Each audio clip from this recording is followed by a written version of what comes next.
Bien, vamos a seguir.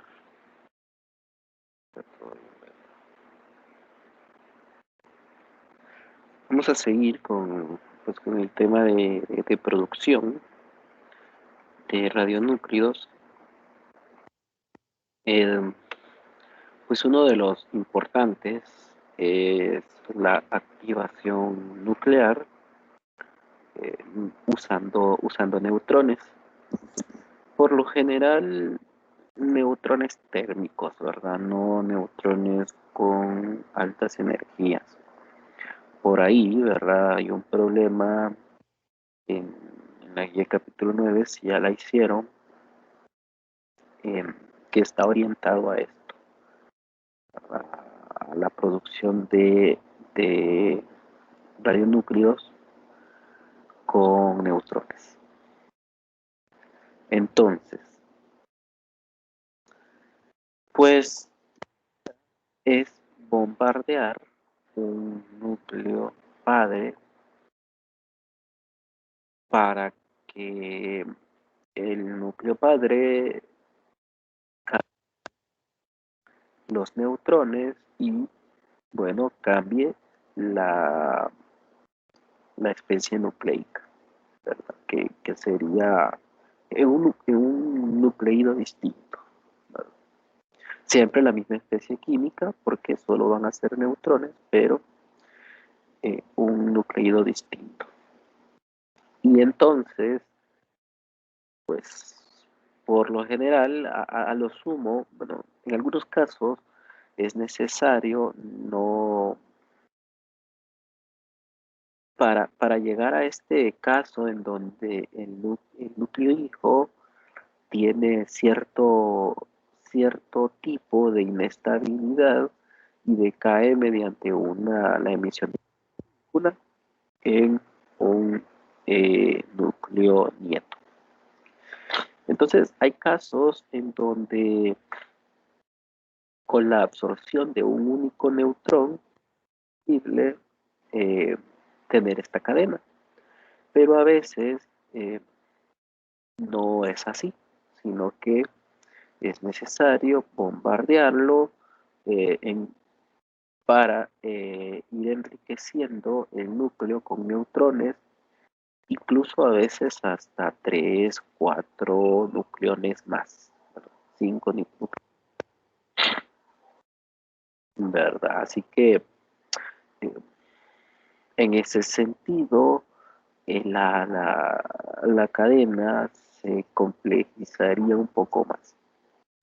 Si nosotros tenemos en donde se bombardea el núcleo padre con neutrones, cambia a un nucleido distinto, eh, es decir, que el núcleo padre nucleido y el núcleo hijo sea un radionucleido.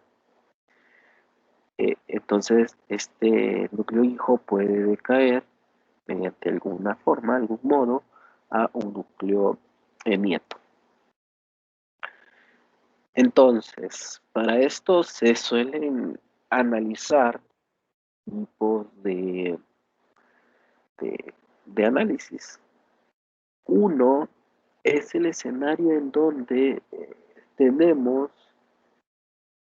una cantidad muy grande una muestra grande de el material asociado a los núcleos padre,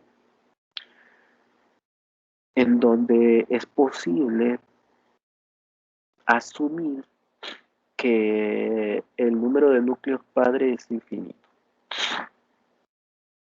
o aproximarlo, ¿verdad? De esa forma. Y otro, el caso más general, y es cuando tenemos una muestra limitada de núcleos padre. En ese caso, de manera general, si pensáramos de manera muy general, el cambio, eh, el cambio de inestables para los núcleos hijos con respecto al tiempo será descrito como eh, la tasa de reacción,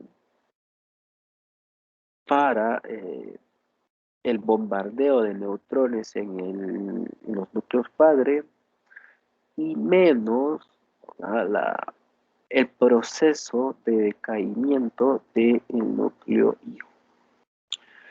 Y esto es en general, ¿verdad? La idea es que a medida que aumenta la cantidad de núcleos hijo, en realidad se está reduciendo la cantidad de núcleos padre. Ese sería el caso más general. Ahora, para la aproximación, me falta una tilde, para la aproximación de una muestra con un número infinito de núcleos padre, la característica es tener ciertas condiciones iniciales, como por ejemplo, que tenga una muy grande de núcleos padres, en cuyo caso la condición inicial será una constante, ¿verdad? Es decir, esta sería la cantidad de núcleos padre al inicio, pero debido a que es muy grande, en comparación se podría incluso comparar con el tamaño de las, o sí, con el tamaño de las, si es que fuera un as, porque si es un as más grande que la otra, entonces no sucedería esto. En ese sentido, diríamos que la cantidad de núcleos padre en función de, pues no cambia, ¿verdad? No se reduce, por lo que es posible asumirlo constante. Y la condición inicial para la cantidad de núcleos hijo sería 0 al inicio del experimento, ¿verdad? Al inicio de este comportamiento. Y entonces, el escenario, eh, la tasa de cambio de núcleos hijo estaría representada por la cantidad de núcleos padre, la afluencia de, de partículas incidentes, de neutrones en este caso, y la sección eficaz asociada a los núcleos padre. Y esta cantidad de núcleos padre inicial se va a mantener siempre, así que es una constante. Después, ¿verdad? Es necesario analizar la forma, mejor dicho, la velocidad con la que los núcleos hijo decaen, decaen con el tiempo. Así que esto es relacionado a la actividad del núcleo hijo en función del tiempo, ¿verdad? Fíjense que es un análisis muy similar a lo que teníamos para la cadena de decaimientos, salvo el escenario en el que solo el núcleo hijo será inestable, el núcleo padre no lo es y más bien es necesario enriquecerlo, ¿no? Enriquecerlo con esto. Pero noten que igual a sus unidades correspondientes, esto es una afluencia de neutrones que estaría medida en cantidad de neutrones por unidad de área por unidad de tiempo, ¿no? Donde la unidad de área está relacionada con el área transversal del haz de partículas incidentes. Y la sección eficaz de los padres, ¿verdad? Relacionada con la interacción de los núcleos, de los neutrones y los núcleos padres, ¿verdad? Entonces fíjense que esto sigue teniendo unidades de segundo a la -1, como lo sería la constante de decaimiento. Así que podríamos pensar que esta es una especie de constante de enriquecimiento de núcleos, que en realidad no deberíamos de quitarle la palabra constante eh, y solo utilizarla si es que la fluencia de partículas es siempre la misma. ¿Verdad? Siempre es constante por unidad de área y por unidad de tiempo. Lo que no suele suceder. Incluso se suelen utilizar diferentes eh, valores de fluencia de neutrones. Así que es un término que depende de cuántas partículas están incidiendo por unidad de área y por unidad de tiempo. ¿Verdad? Pero tiene las mismas unidades, podríamos analizarlo, podríamos pensar que son cosas similares y en cuyo caso evitarnos toda la matemática que ya se hizo en algún momento, tomar las expresiones que ya se analizaron allá en la cinética del decaimiento radioactivo para decaimientos en cadena, eh, tomar los resultados, dejar todo lo que tenga que ver con lambda D y lo que tenga que ver con lambda P, cambiarlo por sigma P por sí punto, ¿verdad? Cambiarlo por la sección eficaz de los núcleos padre y la afluencia de partículas incidentes. Es posible hacer eso y no va a haber ningún problema, ¿verdad? Siempre y cuando se tenga presente qué es lo que se está analizando. Entonces, noten que todo este principio es una constante en función del tiempo. La fluencia pues ya está caracterizada, está normalizada, mejor dicho, el tiempo, entonces no dependería del tiempo. En principio pensamos que no va a cambiar en función del tiempo. Así que todo este término es una constante. Lo que hace es simplemente tomar un cambio de variable con todo este término y luego determinar la derivada de nd con respecto al cambio de variable y se obtiene estas expresiones de integración, ¿verdad? En donde aquí podría pensarse que es u sobre u, ¿verdad? Entonces se vuelve al hallazgo a obedecer leyes exponenciales con la cantidad de núcleos hijo con respecto al tiempo, teniendo este comportamiento, ¿verdad? Fíjense que es muy similar a lo que se tenía antes, este MP0, solo que ahora en lugar de P tenemos sigma P por psi punto, ¿verdad? Y nada más.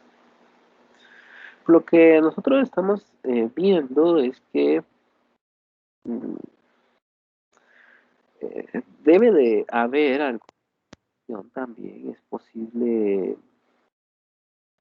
estar pendientes sobre la relación entre este parámetro, que en principio es sigma p por psi punto, con respecto al andade, es decir, cómo se comporta la muestra o cómo se comporta el núcleo hijo si el lambda, el enriquecimiento es mayor que el parámetro de enriquecimiento, o si la constante de decaimiento es menor que el parámetro, o si la constante de decaimiento es igual al parámetro de enriquecimiento, ¿verdad? Muy similar a lo que teníamos anteriormente.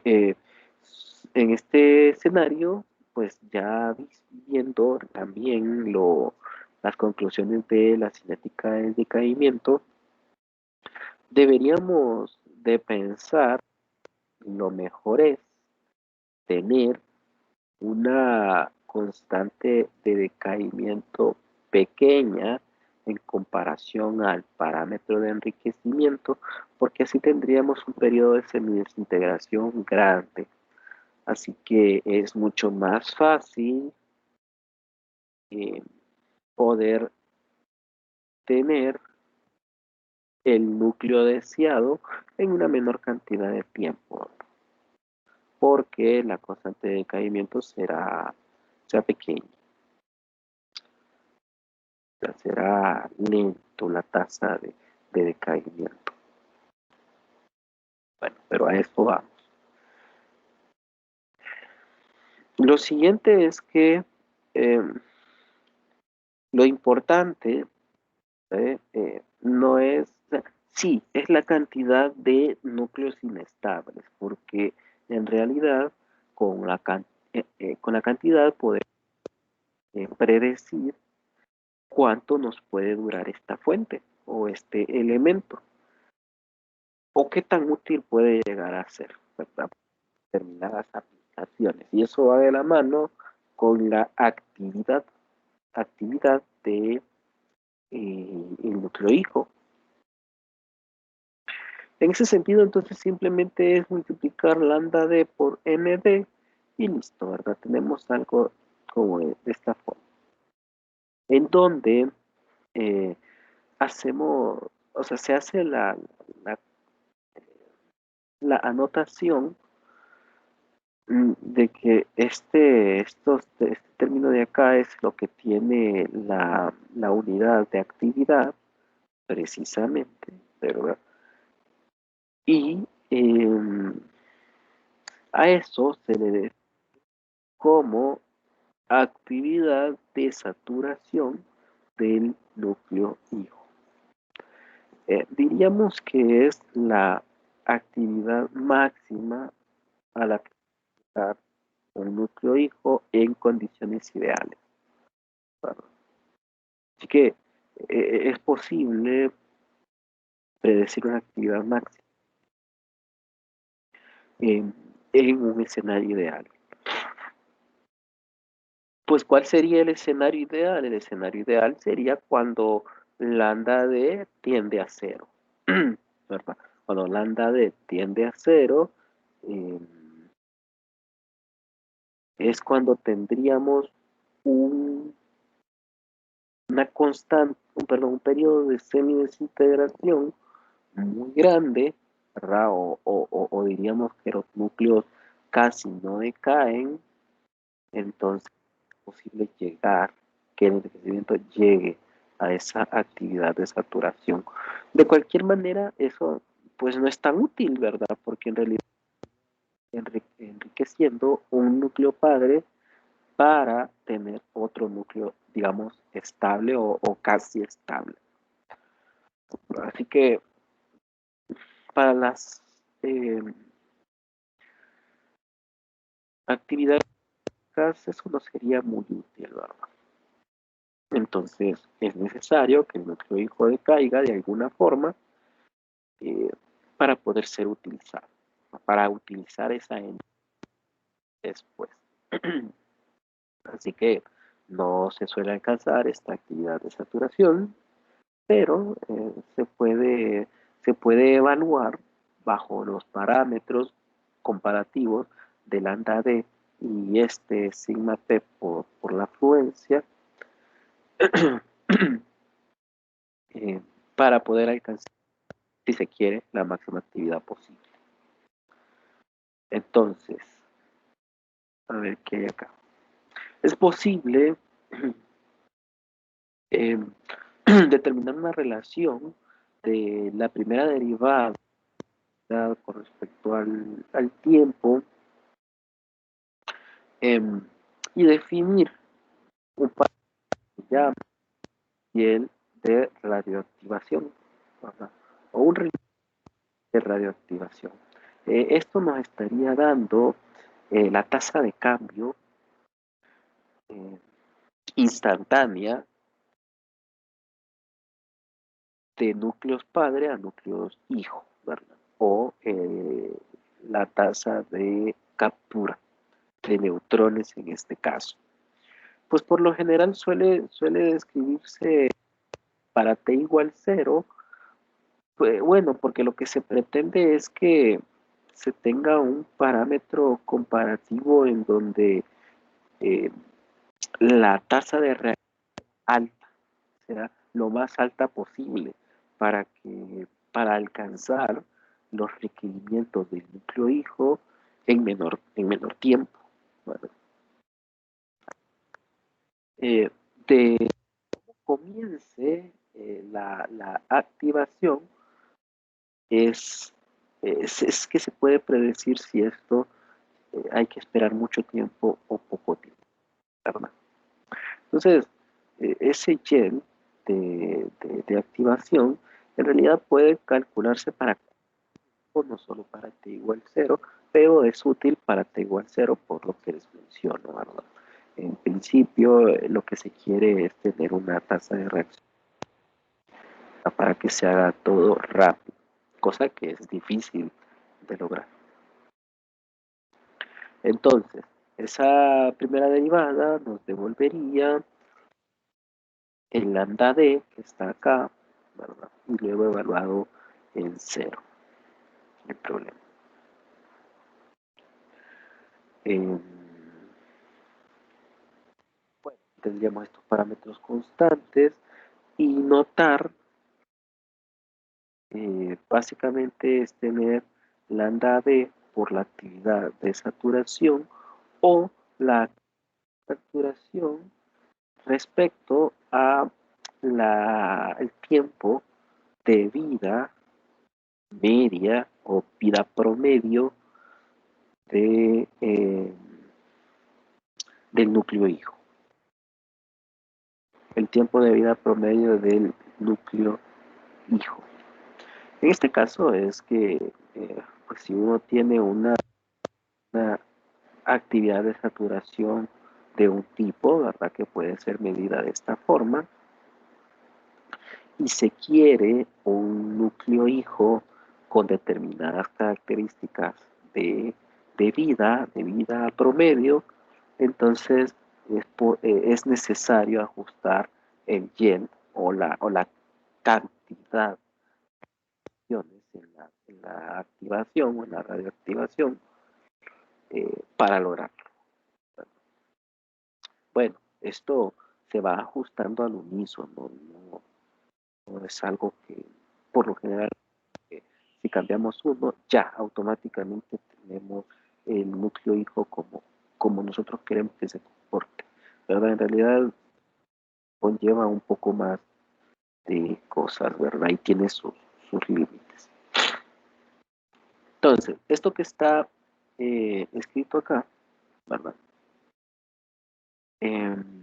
O dibujado acá como la línea recta, es el gel,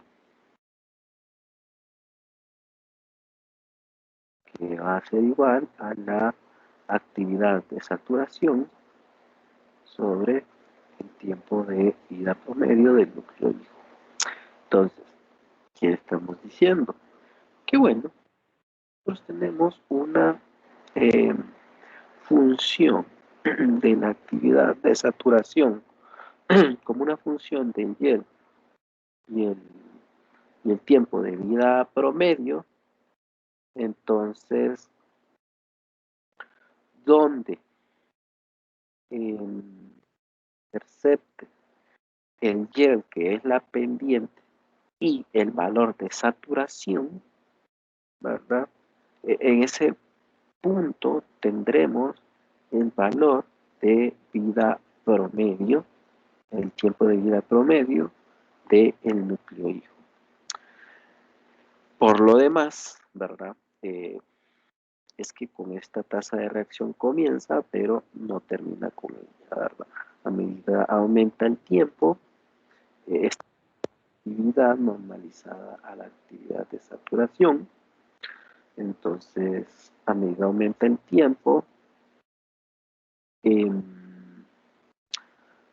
aumentará la actividad la actividad del núcleo hijo debido a la activación o al enriquecimiento de los núcleos padre hasta llegar a su valor de saturación. Esto es en principio, pero no es lo que sucede porque hay que tener en cuenta el decaimiento.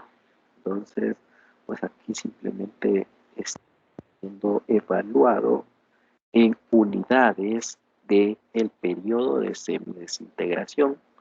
Este sería el periodo de semidesintegración del núcleo hijo.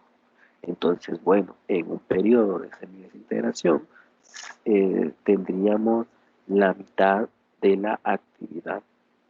En 2 periodos de semidesintegración tendríamos 3/4 de la actividad. En 3 periodos de semidesintegración tendríamos 7/8 partes, ¿verdad? Y así sucesivamente. Cada vez aumentando la mitad de lo anterior, ¿verdad? La mitad. En ese sentido es que, bueno, es necesario visualizar el periodo de semidesintegración durante el enriquecimiento. Bueno, ¿tienen alguna consulta hasta acá? Bueno, por lo demás, fuera de eh, digamos que los criterios o requisitos que tuvieron que llenarse para aproximarlo, aproximar como una cantidad de núcleos infinita, de núcleos padre infinita, eh, en realidad es posible determinar la, el proceso de enriquecimiento de los núcleos, teniendo en consideración algo real, ¿verdad? Una cuestión que es real y es que si se tiene la muestra a medida enriqueciendo, pues primero está cambiando, algunos núcleos están cambiando eh, la cantidad de constituyentes que tiene, por ende habrá un aumento de núcleos hijo mientras exista una disminución de núcleos padre. Así que uno va a aumentar mientras el otro disminuye. Si esto es así, entonces podemos verificar que en realidad, en función del tiempo, el decay, o mejor dicho, la reducción de núcleos padre estará dada en función del tiempo por medio de una función exponencial. Aquí tenemos la cantidad de núcleos padre al inicio del bombardeo y esto disminuirá en función del tiempo mediante el parámetro de activación o de enriquecimiento. Pues fíjense que si se tiene una misma muestra, entonces una misma muestra y neutrones térmicos, entonces más bien el de la reducción o la disminución de los padres se verá principalmente por el cambio en la fluencia de las partículas incidentes, ¿verdad? Si es más, entonces cae más rápido, disminuye más rápido. Pero si es menor, entonces disminuye lento, ¿verdad? Y bueno, en general uno puede pensar esto también, solo que, bueno, no perder el sentido de todo esto y es que esto denota una reducción de núcleos padre en función del tiempo. Pues cosa que no va a suceder con el núcleo hijo, ¿verdad? El núcleo hijo más bien aumentará la misma cantidad que disminuyó como núcleo de los núcleos padres, pues aumentará en los núcleos hijo, ¿verdad? Pero también hay que tener en cuenta cómo está decayendo el núcleo hijo. Bueno, lo mismo otra vez, ¿verdad? Volviendo a resolver las integrales y todo eso, tenemos una expresión para la cantidad de núcleos hijos en función del tiempo, eh, denotado por dos integrales, ¿verdad? Solo que aquí no tendríamos el lambda p, sino el sigma p, sí punto, y aquí también, ¿verdad? En lugar de tenemos este parámetro de enriquecimiento y aquí también. Es posible tomar las mismas expresiones y simplemente sustituir en lugar del lambda p, ¿verdad? Estos parámetros. Y listo. Con eso, rápidamente podemos escribir la actividad del núcleo hijo, que simplemente es lambda por la cantidad de variables, y tener la expresión acorde a la actividad que tendrá el, los, la muestra de núcleos hijo en función del tiempo. En principio esto tiene que aumentar, ¿verdad? Pero como tenemos características de, de que disminuirá la cantidad de núcleos padre, requerimos nuevamente analizar cuál será aquel punto máximo de actividad máxima que se obtendrá posterior al enriquecimiento, ¿verdad? Esto no puede ser que en infinito, ¿verdad? Si esto sigue hasta el infinito, entonces la actividad siempre aumentará. Esto no es posible, ¿verdad? Tampoco es posible pensar que el máximo será la actividad de saturación, porque este parámetro de decaimiento, esta constante de decaimiento que está evitando que llegue a eso. Por un lado eso, y por otro que cada vez, eh, digamos que la cantidad de núcleos padre disminuirá, ¿verdad? Y por tanto cada vez disminuirá la probabilidad de interacción de los neutrones incidentes con los núcleos padre. Entonces, para eso se vuelven a tomar los mismos parámetros que se habían descrito en la cinética del decaimiento, em, pero esta vez para la activación. Antes le llamábamos un factor de decaimiento, ahora será un factor de activación. M, para no confundir tanto, se toma eh, la letra M, antes era un factor de decaimiento y ahora es el factor de activación. Aquí les aparecen las expresiones para irlas a comparar. Simplemente sustituyendo lambda P por la sección eficaz y la fluencia. Luego, pues vamos a tener el tiempo normalizado al periodo de semidesintegración, ¿verdad? Esto era, recordando, ¿verdad? Esto era T sobre T de un medio. Eh, pero en el periodo de semidesintegración no puede estar asociado al decaimiento, sino que más bien decir que es un periodo de semi-activación, podríamos decir, en donde se va activando la mitad de los núcleos, un periodo en donde se activan la mitad de los núcleos, que será de esta forma. Luego sustituyendo, ¿verdad? En términos del parámetro m, puede escribirse esto como el periodo de semidesintegración, si se quiere, del núcleo hijo por este parámetro m. Nada más.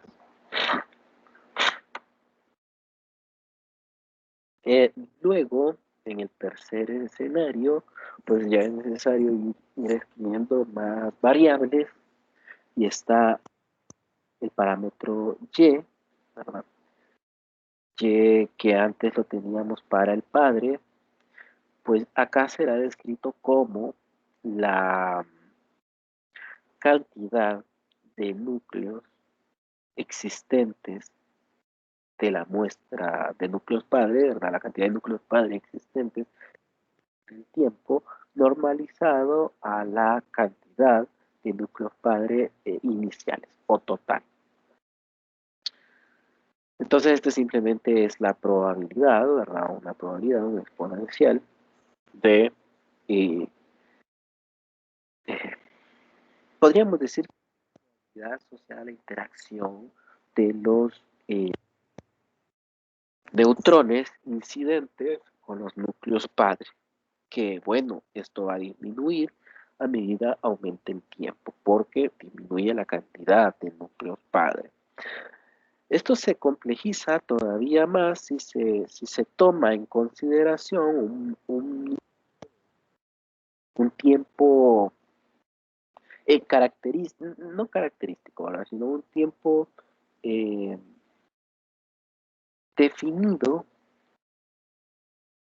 eh, el momento, el instante en donde esta probabilidad es insignificante en comparación a la probabilidad de activación del núcleo hijo. Entonces, no sé si se lo imaginan.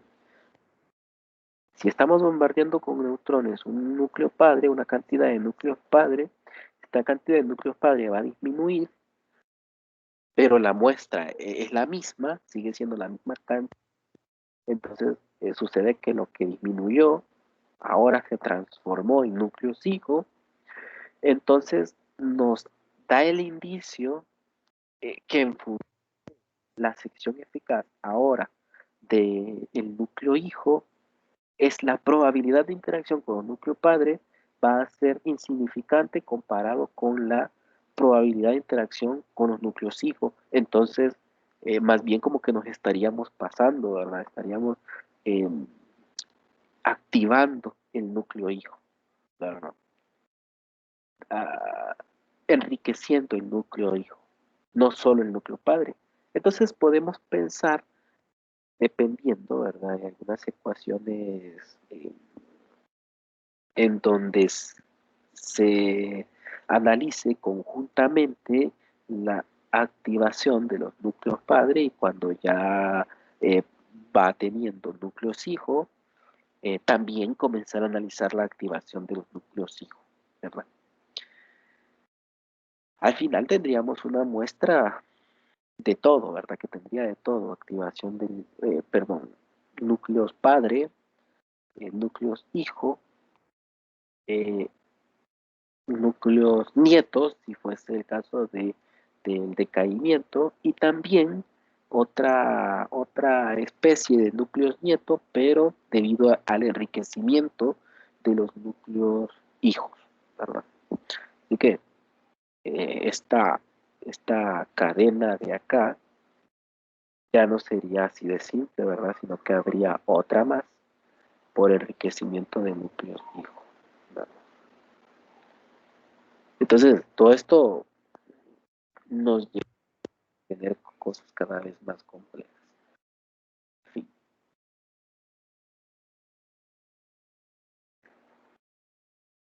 Bien, entonces estábamos en los parámetros. Bueno, que entonces esto puede ser escrito en términos del parámetro x, la variable x, y lo escribiríamos así, simplemente como menos x logaritmo de en base, logaritmo natural de base de 2, que esto será escrito, ¿verdad? De esta forma, por propiedades ahí de logaritmos, ¿verdad? Luego e a la logaritmo natural es 1, entonces sería expresado como 1 entre 2x. Volvemos a lo mismo, esto se hace para tener una mejor, digamos, visualización de las cosas. Ya no tendríamos algo tan cargado, con tanta carga de parámetros, sino simplemente y en función de x. Y listo. Entonces, también tendré el parámetro asociado al número de, de núcleos hijo, pero esta vez es de no con la cantidad de núcleos hijo, que se puede, pero es mejor debido a que estos núcleos hijo en principio serán inestables, pues describir el la actividad del decaimiento respecto a la tasa de reacción, normalizado a la tasa de reacción. Es decir, que esta es una especie de un análogo de actividad, pero de activación, ¿verdad? Y bueno, nada más. Posteriormente, se encontrarán cosas como las que ya veníamos analizando, como por ejemplo el tiempo característico. El tiempo característico sería descrito para aquel punto en donde eh, los núcleos hijo o la muestra de núcleos hijo posee la máxima actividad, ¿verdad? En aquel escenario decíamos que la actividad del padre y del hijo se igualaban, ¿verdad? Era el punto en donde se igualaban y eso nos dejaba eh, la conclusión inmediata de que el núcleo hijo iba a tener el máximo. Ahora, pues como no podemos hablar de una actividad del núcleo padre, sino más bien de eh, una tasa de reacción, entonces la, ahora sí será escrito el tiempo característico como aquel tiempo asociado a la actividad máxima. Entonces, en este caso sería el punto en donde y es máximo. La actividad del hijo sea máxima. Esto puede ser escrito para, bueno, si se quiere, m distinto de 0 o m igual a 0. Ustedes lo recordarán, para uno teníamos una expresión definida, para el otro visualizábamos que en realidad era una, eh, un resultado indeterminado, pero era 0 sobre 0 y podíamos aplicar las reglas del L'Hopital para eh, verificar el límite de la función cuando se acerca a 1, ¿verdad? Entonces, este era el general y este es cuando m tiende a 1, ¿verdad? Así que para tasa de activación es igual a la tasa de decaimiento, entonces el tiempo característico, la actividad máxima se encontrará en 1.4 veces el qué, pues el periodo de semidesintegración, ¿verdad? Como estaría acá, ¿verdad? Como el periodo de semidesintegración. 1.44 veces el periodo de semidesintegración.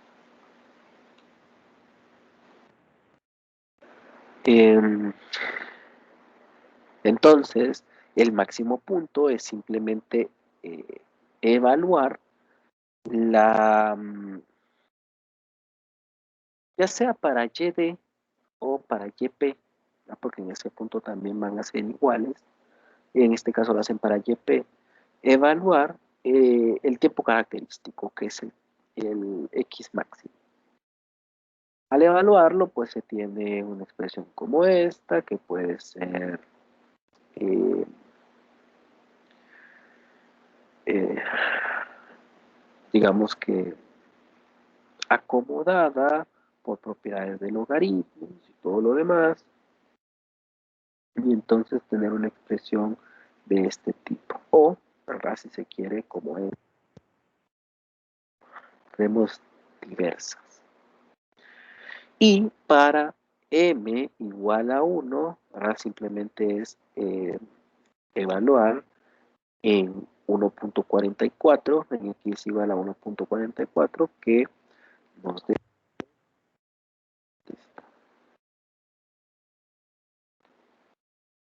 acá un 1 sobre e, nada más. Así que digamos que para cuando tenemos el escenario de la misma tasa de reacción y la misma tasa de decaimiento, esto será eh, siempre el mismo tiempo característico y el mismo punto máximo. Bien, ¿alguna consulta hasta acá? Pues ya son las 7:54, entonces lo vamos a dejar hasta acá. Lo retomamos rápidamente la siguiente semana para poder pues continuar. En síntesis, si se dan cuenta, no es tan distinto a la cinética del decaimiento, salvo que ahora este es el escenario más simple y lo siguiente sería ir pensando en las probabilidades de interacción para también de activación del hijo. Eso sería, digamos, lo complejo, que en la cinética del decaimiento todo iba en cadena, pero ahora pueden haber cadenas y pueden haber bifurcaciones.